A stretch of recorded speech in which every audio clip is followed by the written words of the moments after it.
make a fresh little post about this. Make sure folks can get into this live stream. So we're it's been 2 weeks since my last live stream. Just trying to have me sign into X here to be able to see your guys's comments and stuff. Let's get this done.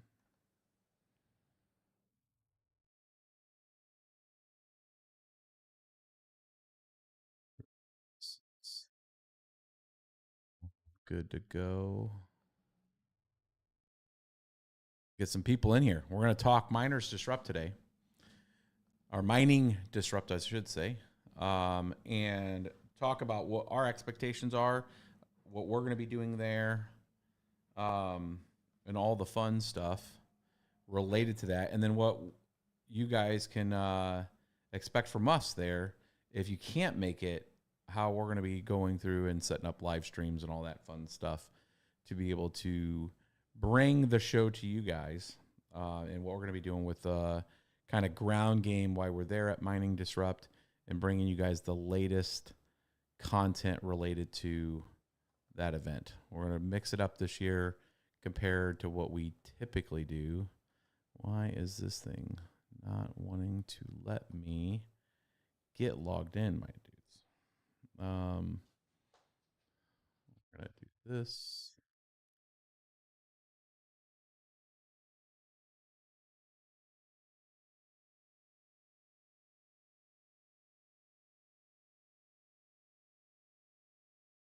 To here if I can see your guys' chat.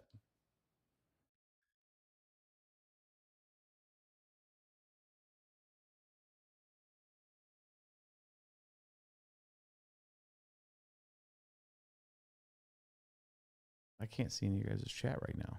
That's not cool. I have to authenticate.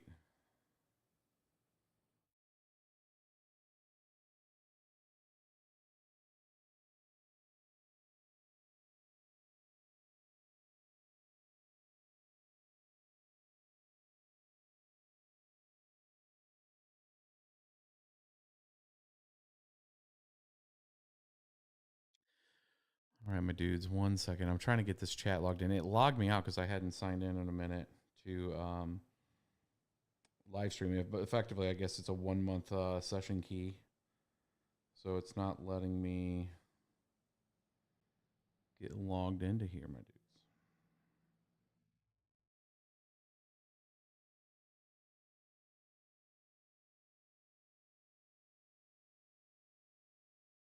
Go. Now that's letting me go. We want to get some people in here anyways before we really start peeling this back, my dudes. Hopefully you guys are having a good day. We have been epically busy. 105,000 or plus Bitcoin. Gotta love it.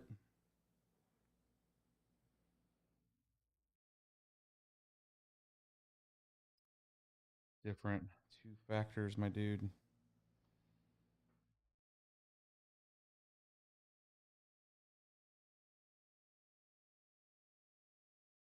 It's changing on us. All right. Should be able to see your guys's. I think this is going to be Twitter. So if you guys are watching this here on YouTube, you guys should be able to chat in the stream under Twitter, or sorry, X. And I should be able to see your guys' chat. Otherwise, it's going to be pretty quiet. It will not let me look at YouTube's, I don't think. Let me look here. Multi-stream chat, YouTube. Let's see here.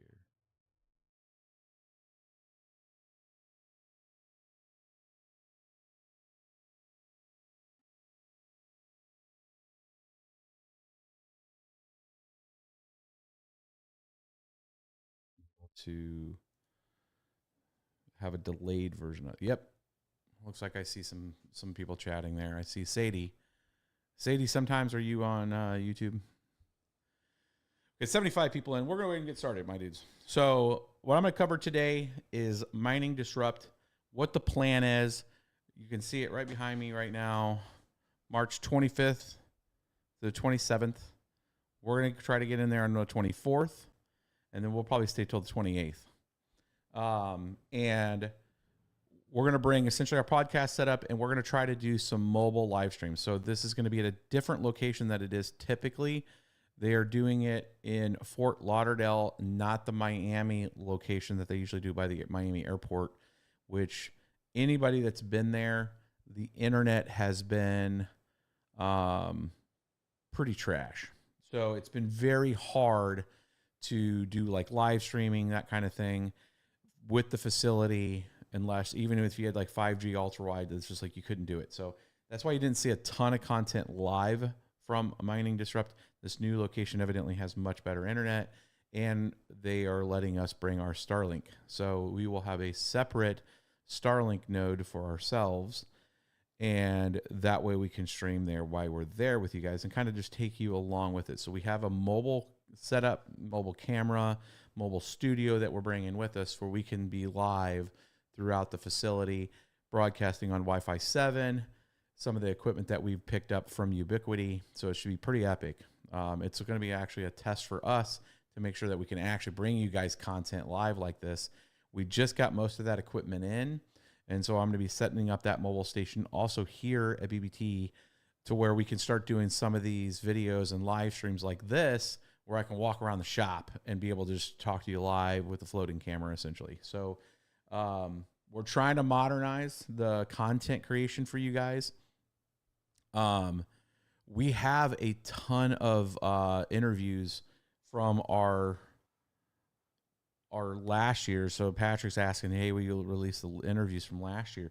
Part of the problem is our equipment that we had, the Rodecaster, it desynced essentially from our mobile laptop setup. So essentially all of the syncing of the words, because we use NVIDIA Broadcaster also, NVIDIA Broadcaster setting in front of the Rodecaster was essentially truncating all of the gaps. So if we stopped talking, it stopped recording through the Rodecaster. So then you would have the video there, and then you would have a very desynced audio. So it was trash. And you guys have probably seen that with a few of the interviews we uploaded. So it's very unfortunate that we have the base audio, which comes from the camera, huge amount of background noise. So we have now since fixed that issue. And I've had a ton of issues with sounds. Anybody that watches a lot of our videos, we have a lot of mobile issues with sound. So we've been trying to work through this and fix this out. So you're saying it was Hawk's fault, as you said. That's funny. So yeah, I mean, we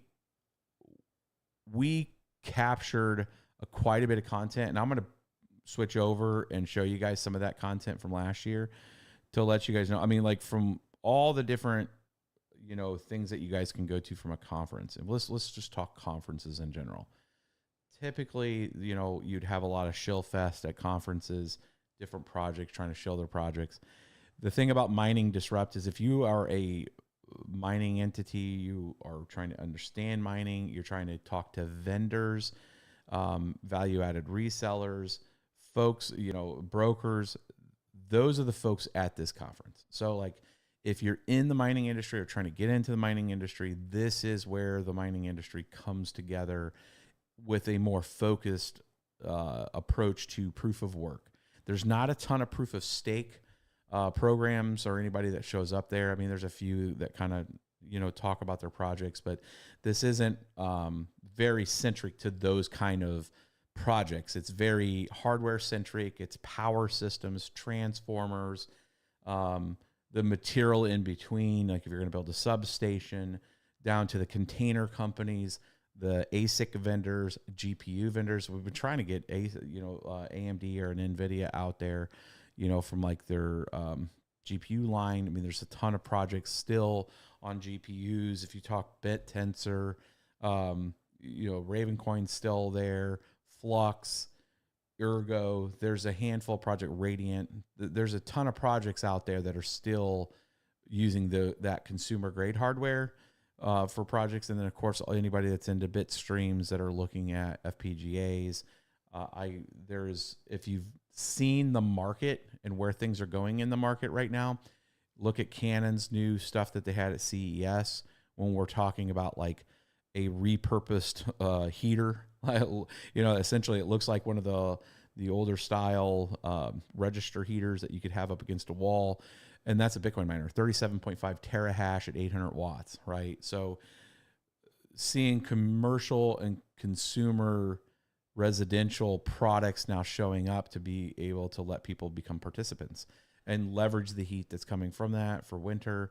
It's one of those things that it's not about running 24/7, 365, but if it is running and you're using energy, at least you're mining some Bitcoin while you're doing it, right? And seeing this transition for individual participants being able to partake, we look at BitAxe and some of the other, single chip devices coming out with the latest chip, tech in it. So you're taking, an S21 chip, you're taking the latest Auradine chip, those kind of things, and putting them into single, small, like Raspberry type devices that are using 15 watts. You can set on your table and you can participate. And I think this is fantastic. I think it's great for the industry. It's great to get people involved into mining. And then you can start to see these lower dollar cost, products out there that people can participate, because you get caught up in the economics of it. And people are like, what's the point? And you start to lose the concept of what the point is of being able to participate in the Bitcoin network's infrastructure, in securing the network and getting an incremental piece of token. We're talking, 150, 300, a couple thousand Satoshis for these little units. And over time, that's been a very good advantage for anybody that's just been mining over time and holding what they can. You're subsidized, you're paying for your power for those kind of devices. It's like leaving a light bulb on, right? So seeing some of those products there is going to be nice to understand, what's the availability. When are we going? If we going to start seeing this stuff at something like Best Buy? Is there's going to be a market syndication of products now coming with a pro crypto administration? It's not just about the vetting of the, SEC, CFTC, FINRA, FinCEN, all these different agencies getting in alignment on what the strategy is from like proof of work versus proof of stake, but it's also all the other ancillary business verticals that now can partake in the crypto space. So you could start to get commercially viable, residentially viable products into people, and people can all become participants. And it just increases the adoption rate of just Bitcoin in general. When you can be a participant in it, you can get a little bit of Bitcoin in your pocket. You're not having to like do all this crazy stuff with exchanges and take a risk at buying a token, quote unquote, at the wrong time. You buy in a bull market and then it pulls back, and then you're kind of like, well, what do I do with it? Do I hold it? Do I sell it for a loss? Am I perma hold for 2 years? We have this conversation quite a bit with people. And these are great conversations that happen at something like Mining Disrupt, because you have around the same peers in that space. You got, if I take you through just walking in, you walk into a conference like that and you're like around the people that are working on this stuff all the time. And so the conversations are densely rich. You'll learn a lot of, we learn every time I'm there, like how people are approaching different strategies on deployments, integration, different tools that are coming out, software tools, scanning tools, troubleshooting tools, all these kind of things. So very, very good, well-placed conference for that type of content. So highly recommend. If you have the ability, there is a coupon code that we have. I believe it is BBT. We'll make sure that we post the actual coupon code there. Should have had that before starting. I think it is BBT though. BBT Jen will be here soon, and I know she has that information, but there is a coupon code to save you guys some money. There's several other folks that are going to be there. I know, Terra Hosting will be there. There'll be Hawk Crypto will be there. There's a handful of other crypto folks that are sharing content with you guys regularly that will be there and get some of that content out for you guys. So, it's not just us. There's a whole bunch of other folks going to be there, providing you guys, if you can't make it, some kind of visibility to it. But let's switch over to the laptop here, and we can go through some of the content real quick, and then we'll get into some Q&A. We got a ton of stuff going on this next few weeks. You guys are probably watching. If you're watching us on X, you know what's up. If you guys aren't following us on X, go out there, make a shadow account. If you don't want to be on X or any kind of other socials, your losses, my dudes. We're always sharing good content out there, kind of where things are progressing, different devices that we're testing and looking at and deploying. You know, we're at DG1 Pluses. We got the 13, 14 gigahash units. We got the new Auradines. We got the 2880s. I got a 1500. We got the 2500i, and now the 3680i, which is the immersion unit. We're going to be syncing maybe later today. I got it actually yesterday or 2 days ago, and I still haven't put it into the C2 fog hashing unit. So, you know, we're going to go through real quick though what we're seeing on this Miners Disrupt, my dudes. So let's pull up kind of the quick page if you guys have one out there, and I'll kind of give you guys a sit rep on who's going to be there. They haven't published the full schedule yet, but kind of past people and the kind of ticket options and stuff. But you guys can see that where the event's going to be at. It's going to be in Fort Lauderdale. You can get there pretty easy around the country. Fort Lauderdale has actually a really good airport. Sometimes it's cheaper than going to Miami, especially if you're using Southwest. If you're in the States, they do have a little demo video here you guys can watch. And then the various tickets that are there. Again, we'll make sure that you guys have in our description what are, you know, the comments down there, what the save you a little bit of money on these general passes. And, you know, and if you're a baller, going for that well pass, my dudes. But essentially some side events that are going on. So Hard Rock Casino, which is pretty close to this event, being in Fort Lauderdale, is going to be there, you know, and then you got a couple other little pre-social parties and then an after party that they're still working on. For the folks that are going to stay into the evening, you know, because some people at that last day just dip. It looks like they backed it up to the 26th versus having it on the 27th before everybody leaves. And then these are the various hotels around the convention center where you guys can get. And then you guys can see some of the sponsors and folks that are going to be there. You know, some dry coolers, lead miner, you know, the fog hashing unit that we have, which is really good. Some of the companies there, and then obviously some sponsors. Now, they've had some pretty big hitters at this conference speak at it. I'm interested to see who ends up all showing up to here this year, given this new pro administration to Bitcoin, and seeing actually who shows out there. I've done one of these panels, and I've been talking with them. I mean, if we end up covering, you know, some topics, you'll probably see me out there on one of those panels. I haven't really narrowed down which one I could help them with or be part of, but you know, I can talk on most of the subjects around the mining aspect. So happy to help my dudes. You guys might see us out there on that. And then if we take a look-ski, so you guys got a basis of that, we can look through some of the content. So we have a ton of content we haven't released related to this. And this is what I want to try to get fixed this year here by having a lot of live content, so it saves down on the editing time. But, you know, let's just click through some of these, my dudes. I'll give you guys kind of a quick preview of some of the content here, provided this thing decides to play. Yeah, here you go. Let's pull some of these videos down. So this is just kind of the Rome last year. JSBit, which is a broker, had some giveaways and gifts. Giveaways are pretty big there. You know, people bring in hardware and, you know, helping out the community by doing some pretty cool giveaways. They were giving away, you know, some devices, and then like the Nano 3, I think, was the big thing that some people got last year there. Yeah, I think this was our team trying to do one of the giveaways at the time. I don't know how laggy this is with you guys since I'm just playing these right off the box, but we got quite a bit of B-roll. We just haven't really put together a good video for you guys on this since we had so many audio issues this last year. But, you know, the vendor hall is pretty big. You got all the big players when it comes to the ASIC miners there.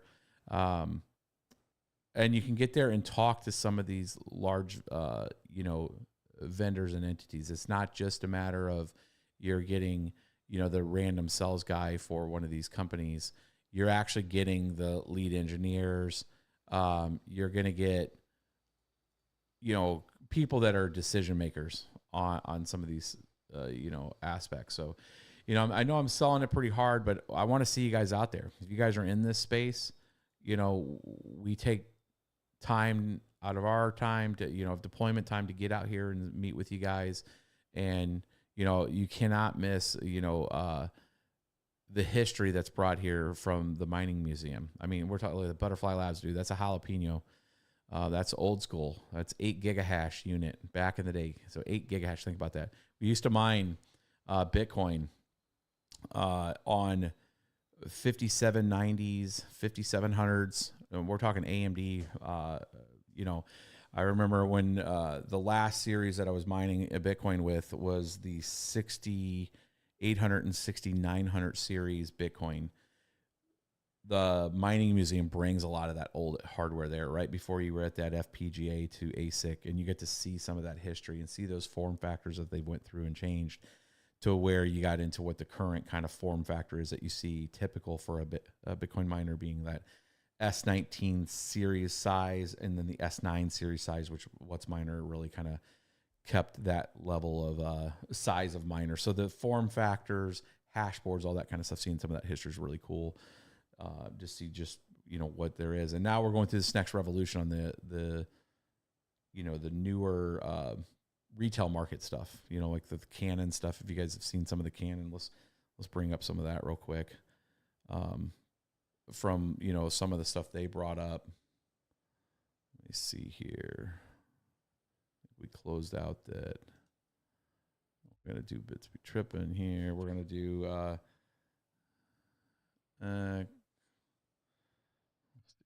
X.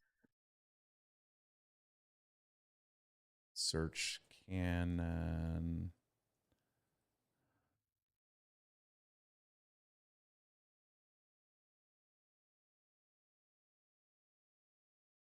We'll find it here. We go. Right here, my dudes. So Canon launching this little heater rig, essentially being the Avalon Mini 37.5 terahash, 800 watts of power. So making a little bit of money, like I was talking to people about this the other day locally, and what this can kind of do. If you think if you're a Airbnb or you're a an apartment complex and you're building how you could literally put those type of miners in the space, and you kind of offset and hedge while they're heating maybe a small apartment or something. You're making Bitcoin the whole time. Seeing some of these form factors start to come out on the consumer market, I think we're going to have an explosion of this stuff, my dudes.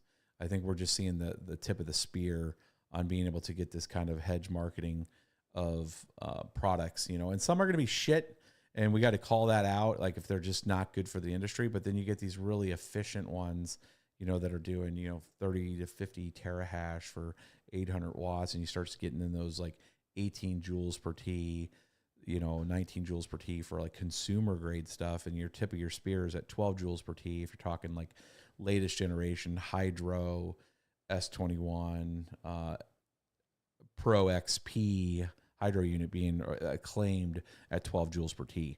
Is that really what they end up doing? They're supposed to be 460 terahash per unit for about 5,500 watts. So I haven't seen it in action yet. So, it's just a claim from Bitmain, and Bitmain typically, does not over deliver. They kind of over promise and under deliver on a lot of stuff, especially from a quality standpoint. Hopefully they can get that addressed in this next cycle of years.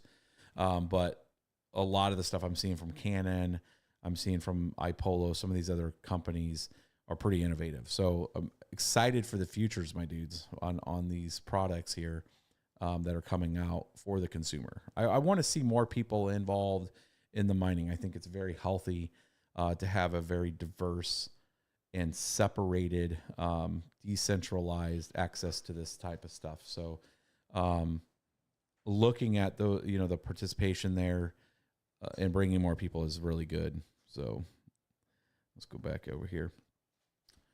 So I'm curious what you guys think about those kind of products. I mean, I think that it's good to see other folks involved into it and get some of those products, to market. It's just the math's got to add up. Like there's going to be some retail markup on that. And if you look at the ability to find a better cost per hash is going to be definitely the case in like larger volume stuff. But, keeping those spreadsheets out there, testing the longevity, and also what the longevity of a device like that is, if it burns up, it's again, single phase 800 watts is pretty nice. But yeah, I think a lot of that is where we're going to see a lot of the future, with these consumer devices coming in. Let's see. We got 175 folks in here. What do you guys got going on questions? I know we were going to do some level of a question and answer.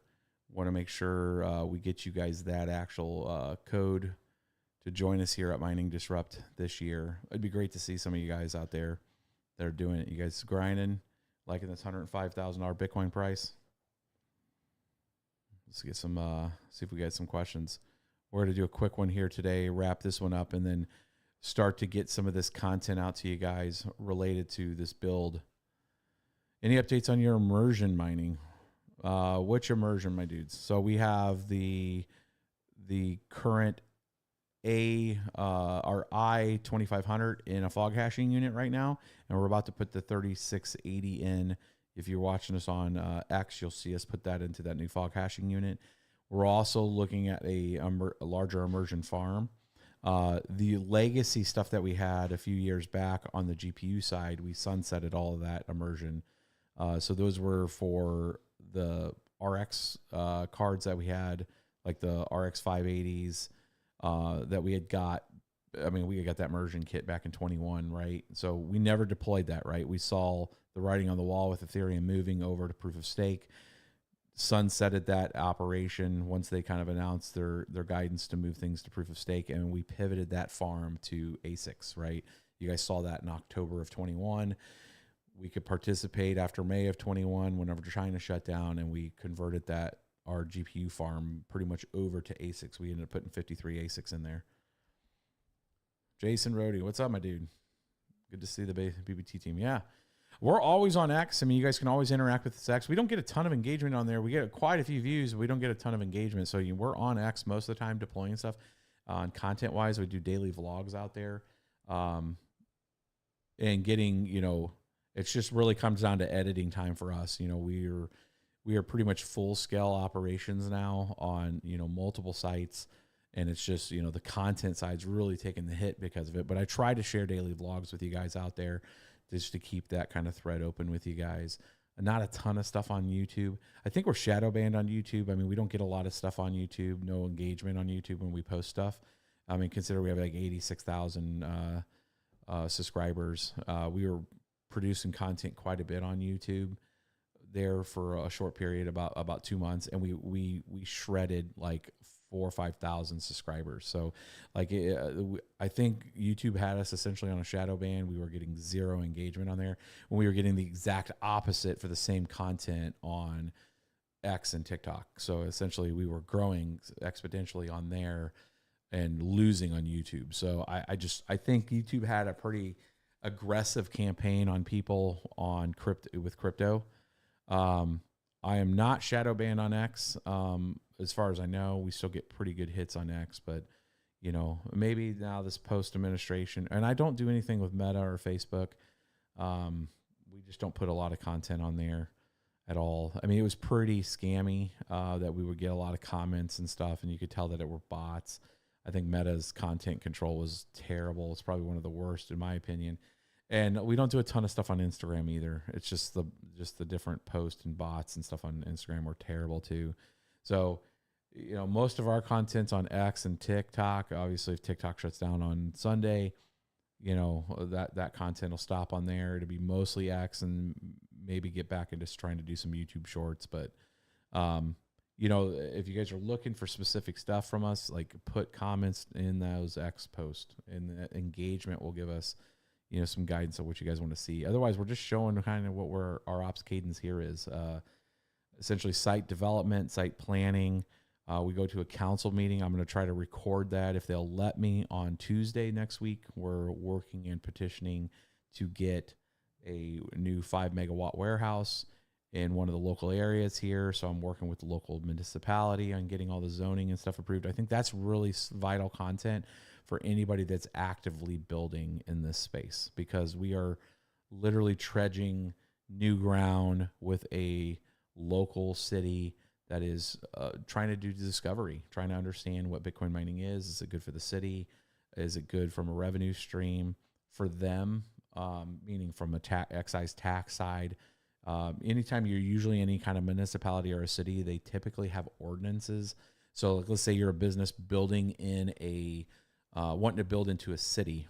Like when we go and do it at the county level, we don't pay any other excise taxes. Like we pay the utility bill, we may pay permitting and that kind of stuff, but we don't have any extra tax that's separately annexed for Bitcoin mining.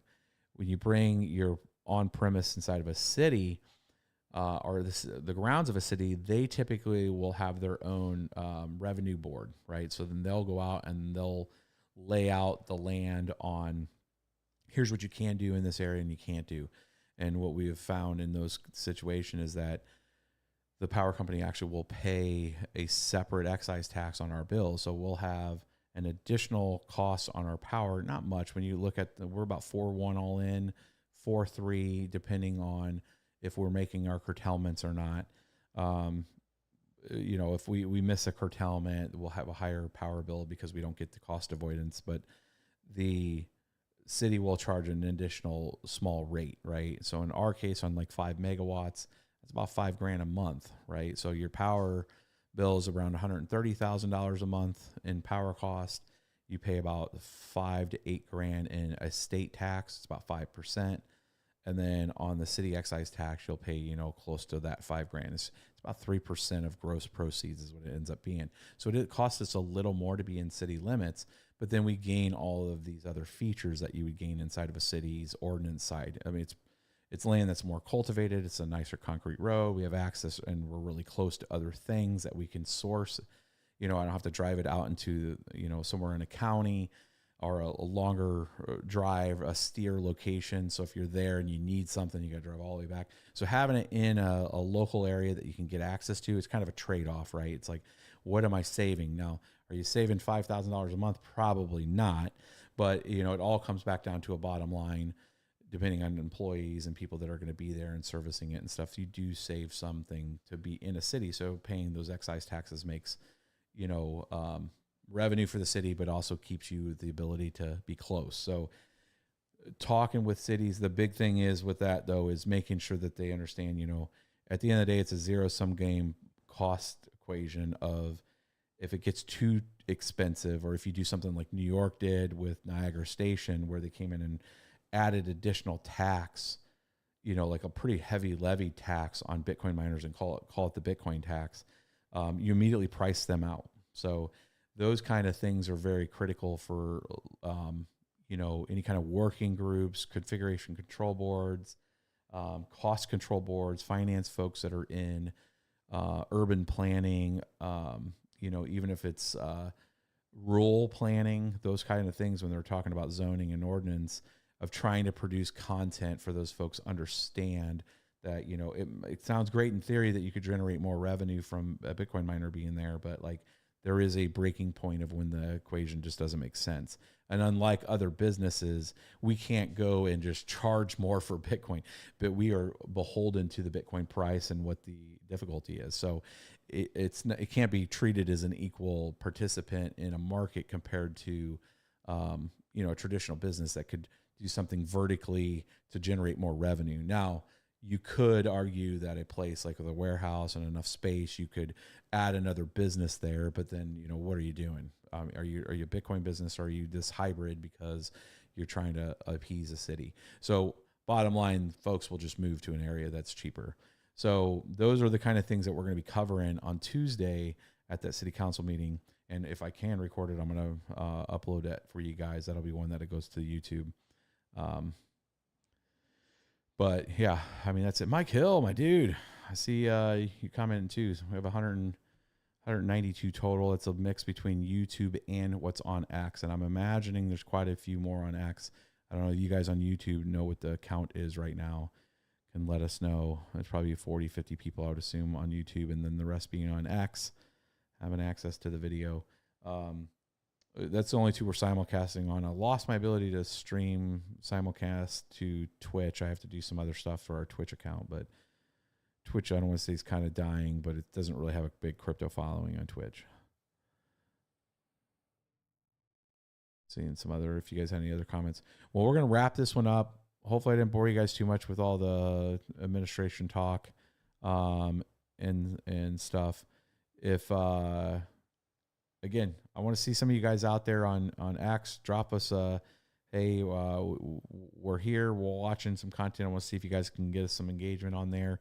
And then, yeah, we'll catch you guys on next week's live stream. And hopefully we'll have some really good content for you related to that new 3 nanometer Auradine that we have here and getting that sunk in some fluid and showing you guys what that thing can do. Been a follower since 2020. Trader Joe, my dude, what's up? All right, dudes. I'll catch you on the next one. Peace.